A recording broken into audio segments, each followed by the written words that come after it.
Salam, hər vaxtınız xeyirli olsun əziz və dəyərli dostlar. Bu günləri tarixlər 19 iyunu göstərir. Dünənki videoda paylaşdım. Ola bilsin video bir qədər tutmayıb kəşfiyyətə, amma bu gün yenidən mən sizə məlumat vermək istəyirəm. Bu gün 19 iyun. Ola bilər ki, iyun ayının ən isti günlərindən birini yaşayarıq. Hələ ki, iyun ayının ən isti günlərindən biri olacaq. Ölkə ərazisi üzrə anormal istilərin olması gözlənilir və iyun ayının ilk yarısı haqqında məlumat vermişdik. Şükür özünü doğrultdu.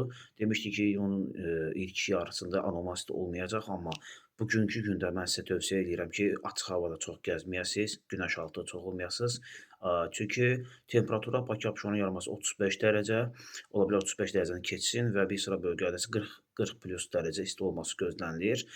Lakin bu istilərin ömrü çox uzun olmayacaq. Əvvəl istilər 19, 20, 21-i olması gözlənilsə də artıq sabahdan etibarən hava şəraiti dəyişir. Bakı Abşeron yarımadası üzrə bir neçə gün şimal küləkləri olması və temperatur ötən günlərlə müqayisədə 5-7 dərəcə aşağı enməsi gözlənilir. Respublikamızın dağlıq və dağətəyi bölgələrində, şimal bölgəsində, şimal-qərb bölgəsi və qərb bölgəsində və bir sıra bölgələrdə artıq yağıntıların demək olar ki, bütün bölgələrdə fasilələ yağıntılar olacaq. Bəzi ərazi yağıntıların bir qədər intensiv və güclü olması və prosesdən asılı olaraq dolu düşməsi və leysan xarakterli yağışların olması gözlənilir. Bu proses 3-cü 10 günlükdə bir neçə gün davam eləməsi ehtimalı var və 3-cü 10 günlükdə demək olar ki, çox da güclü istilər olmayacaq. Olsa belə 1 və ya 2 gün olması gözlənilir və ay sonunda yenə soyuq hava kütləsi gələ bilər. Bu haqda ətraflı məlumat olacaq.